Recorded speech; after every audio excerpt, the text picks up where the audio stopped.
In the year 1348, the world is not ending. It only feels that way. The wind is foul, the streets are quiet, and the smell of rosemary competes with the more familiar bouquet of human misery. Somewhere between the rats and religious anxiety, there exists a professional unlike any other.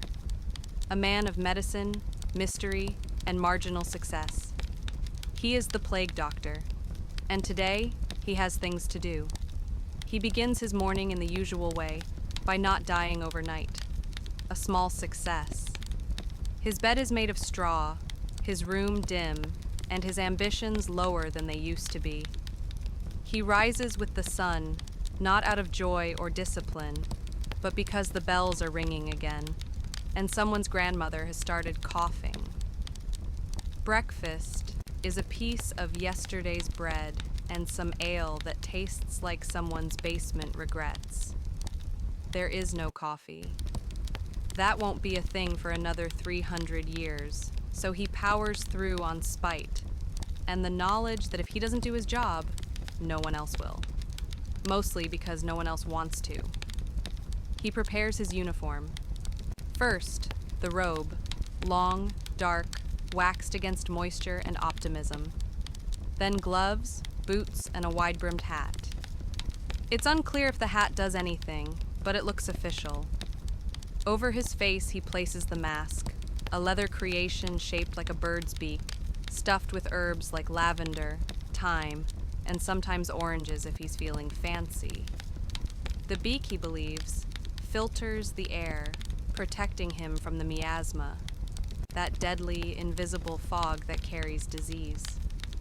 It doesn't, of course, but science is having a rough decade.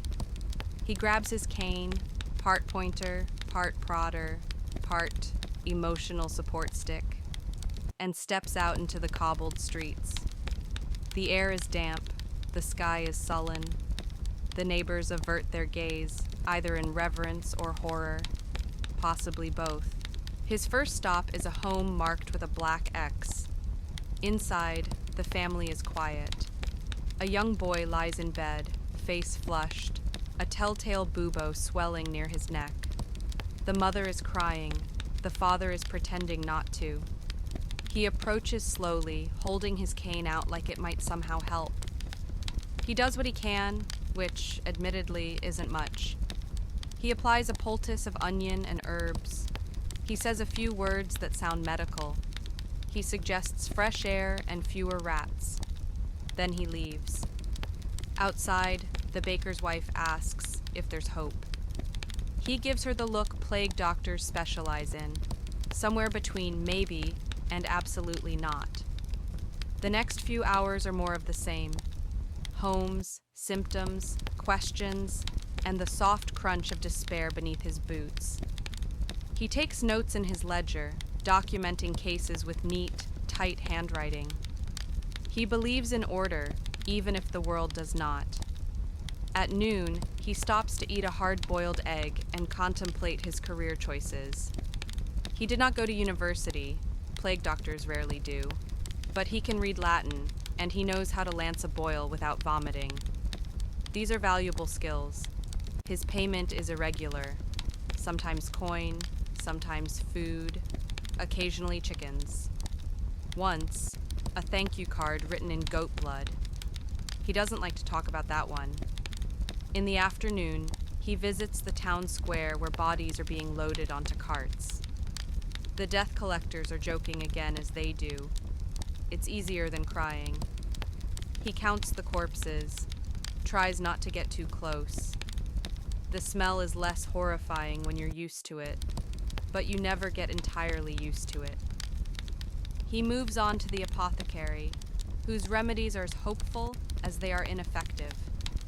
Dried toad, powdered emerald, a tincture of something that might be wine or urine. No one is sure. Still, he buys what he can. He is, after all, a man of medicine, or something like it. Later, he visits a monastery. The monks are treating the sick with prayer and vinegar. They offer him a moment of silence and a sip of something that burns going down. possibly a disinfectant, possibly moonshine. He doesn't ask. By evening, he returns home. His boots are muddy. His robe smells like death.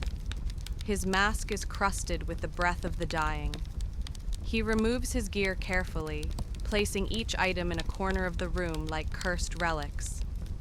Then he washes his hands. Not because he knows it helps, but because it feels like something he can control.